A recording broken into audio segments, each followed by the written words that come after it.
Entrepreneurship, so glamorous, right? Or not? I want to talk to you about the unseen work of entrepreneurs, all the things that are going on, whether you started the business or you just own the business. You have a friend who's a business owner and you're like, oh, wow, that looks so relaxing to be in charge of my own schedule. Think again. I'm going to tell you some insider stories from over 20 years of working with small businesses of what it is really like. Does it get easier? I don't know. I mean, it's sort of Stockholm syndrome, right? You fall in love with your abuser, as in the business, and you're just used to it after a while of what it takes.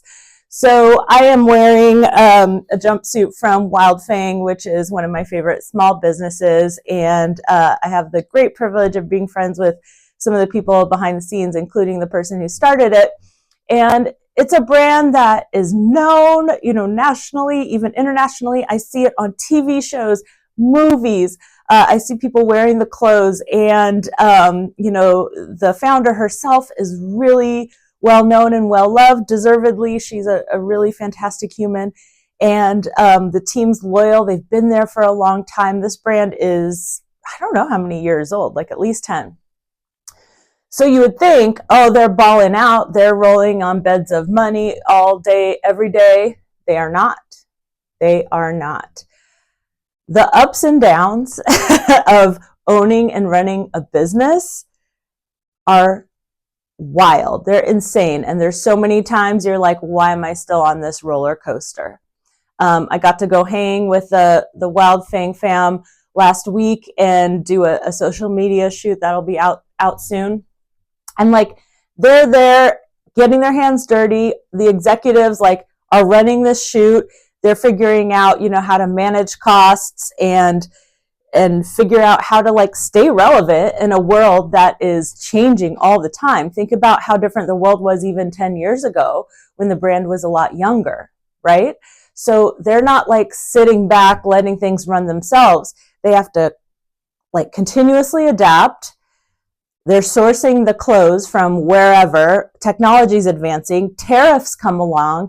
Now it's like, do we double the price of our basics that are really beloved and known to be at a certain price point, or do we eat the cost and make no money and even lose money?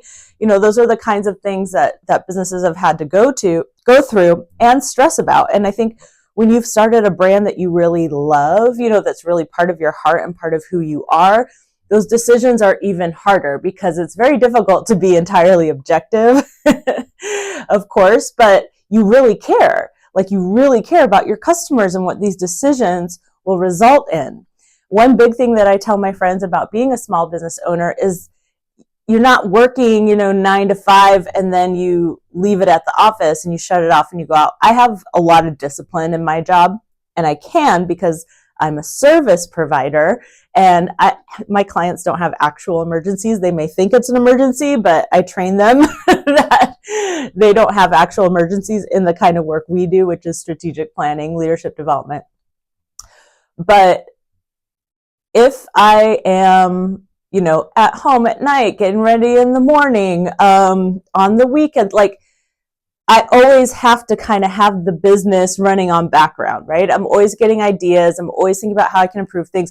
I see how other people are running their businesses. I figure out which parts of that I could potentially adopt. I have 50 new business ideas every year, and probably 10 of them are fantastic.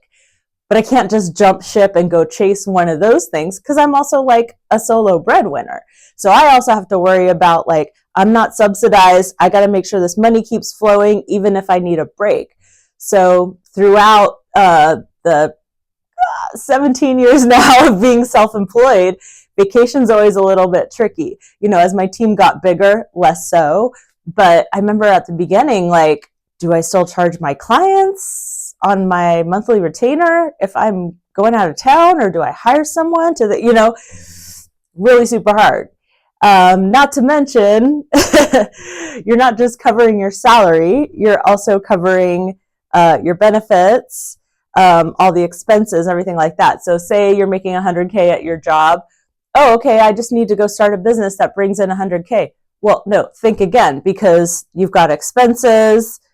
Do you have insurance? Are you saving for retirement? Like, yeah, the reward can be massive, but the risk is also massive. And I will say, some of the glory you get for being the owner, being the entrepreneur is really great, but it's so infrequent. You cannot live just on that, right? That cannot be your only fuel.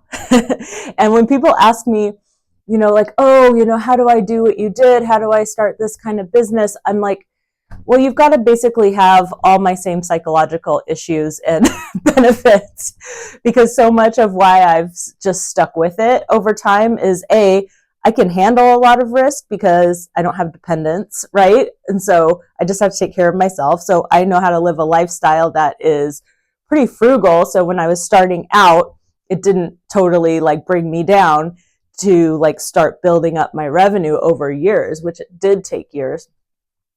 But also like so much of my mentality was formed by like how I grew up, how I was born, my genetics, my history, and you can't teach that. I can explain to people like this is a mindset that's really helpful, like to do things no matter what. But unless you kind of come up with that sense of urgency, it can be really hard to shift that gear. Now, listen, there are successful small business owners and entrepreneurs who run their businesses in different ways. But I will tell you, in my experience working with hundreds, maybe even thousands of individual entrepreneurs and small business owners at all different stages, the only ones who are not stressing and constantly, it's not always stressful. It's kind of like being in that creative flow, like the mad scientist on the chalkboard, who are not constantly kind of doing that about their business, are the ones who don't actually have to make money. And there are plenty of them, because sometimes your spouse or your parents can buy you a business, or you don't have to actually make money. And I'm not shading those people, because, if I had money from somewhere else, that's probably what I would do with it. And then your incentives can be a bit different.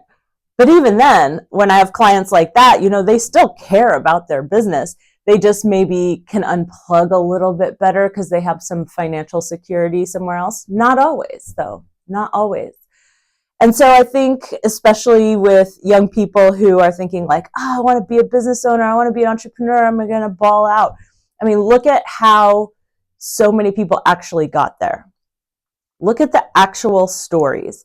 And like there's that podcast, How I Built This, that tells the story. But I think they often skip over the most important parts. Here's my best example of this. Back in the day, what would have been like 2012 or something, I was at WeWork summer camp. Oh yeah, and all the stories are absolutely true. So it was either the first year or the second year. So my startup claim to fame is that I was the first person who arrived, first member at the first WeWork ever. So 2010, I think. So yeah, I was front row seat for like, I think episodes like 3 and 4 of the mini series with Anne Hathaway. But yeah, all of it's true. It was pretty accurate. But so I was at WeWork summer camp, and one of our speakers was Alexis Ohanian, who you might know as Serena Williams' husband, also co-founder of Reddit, kind of a big deal. And so it was really cool that he came to speak to us, and we're all like chilling under the trees, drinking beers, whatever. And he's like telling his classic founder story. And he's like, we worked on Reddit in my parents' garage for a year and da da da. And like, I hate stories like that, because I want to know, how could you afford to do that? How could you afford to not make money for a year? That means someone was investing in your business, which includes maybe subsidizing your business. Because if you're not making revenue, you've either got investors. If you've got investors that early and in your 20s, like how do you have access to that? I just want to know the whole story, because I think we give a lot of average people false hope about how easy it is to run a business on the level of making your full-time salary, right? It's one thing to have a side hustle. It's one thing to like go to the Goodwill bins and resell stuff on Depop or whatever my nephew is doing. which I'm very proud of you. Keep doing that. I'm so proud of you. But for that to be like a full-time salary, sustainable job, it's just a totally different ballgame. And he's not paying like life expenses like rent and all the, that's like fun money. And I'm so proud. I think it's amazing experience to like start a side hustle or experiment. Now in this day and age, it's never been easier to start something. But what it takes to be a full-time entrepreneur, I think the hustle, the mindset, having the community around you, like all of that is so much more important than like the idea of getting a degree to be an entrepreneur. Are you kidding me right now? Are you kidding me right now? Shout out to one of my all-time favorite clients, Sarah Slobodka, photographer. She was thinking of getting a master's degree in photography. And she already had a photography career. And she said, this is so good. She said, what if I take those 2 years and that money or a fraction of it, and I spend that time doing sort of a self-created master's where I'm building my business. So she like hired me as a marketing coach. She, put a lot of money into like networking and joining different membership groups and building her craft outside of school. And she is one of the most creative, successful, creative professionals I've ever met, and we were coming up with, I should say she was coming up with, I support her. I don't want to take credit for her career at all. She was coming up with like the most amazing business models that were so innovative and ways of building her career in a super competitive market. So when I hear about, like schools often offering entrepreneurship as a major or something, I'm just like, get on the street and start selling stuff and start talking to people and networking, because that is going to be better information. You can read any of these books, get the information, but most people don't have that hustle. But I think in entrepreneurship, if that's the test, if you need someone else to outline the whole thing for you and hold your hand through it and give you a grade, I don't think you've got it. If you don't have the hustle to go learn it yourself, do it, try, fail, work another job while you're building that job, all that, like, just get a job. It's hard. It's hard. And so if you are a small business owner or entrepreneur, I hope you feel seen. I hope you feel heard. I see you. I know how hard it is. I know that you have to show up on point, be on whenever you are like maybe getting to that point where you're winning an award or getting that media interview. But behind the scenes, the amount of work and thought it takes that nobody ever sees is just massive. And so, way to go if you're doing that and it's working out. Also, it's okay to stop. If that's not working for you anymore, if it's really, really burning you out, or like you can't take care of your loved ones, that's huge. You can go get a job. It's not a failure. It's reassessing life and what you need and who you want to be and what you want to do and making a move. No one's going to care. No one's going to care. People care that you are happy and thriving and nice to be around. The people who will care are not your people anyway, because the people who love you will love you no matter what. And if you're thinking about getting into entrepreneurship or small business, just know that these are all the things that come with it. And I'm not trying to say don't ever do it or try.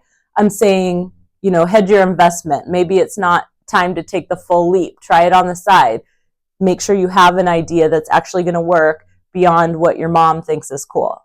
You have to actually test it in the real market. And if you have friends who are small business owners or entrepreneurs, please, I was going to say, don't say stuff like, oh, I'm staying home today because I have a cold. I'm like, a sick day? A what? Because you have a cold? That's how we think. But, just check in on them. Be like, hey, I see how hard you work. Or even if you could be like, hey, can I come by and bring you some food or like some coffee or something, they've got a lot on their plate, and just that they know that you see that or you're aware of it, or you just ask them questions about it and get curious, they're going to feel really cared for and loved. So go out there if you are doing your small business entrepreneurship. Take care of yourself. If you're considering it, test, diversify your investment of energy, see if it's really going to be the right path for you. If it is wiping you out, make a change. You don't have to keep doing that forever. It's sunk cost fallacy. Just because you've been investing in a certain area, if it's not making the return you need, you can leave. And if you're a friend of a small business owner or entrepreneur, just give them some extra love. We definitely need it.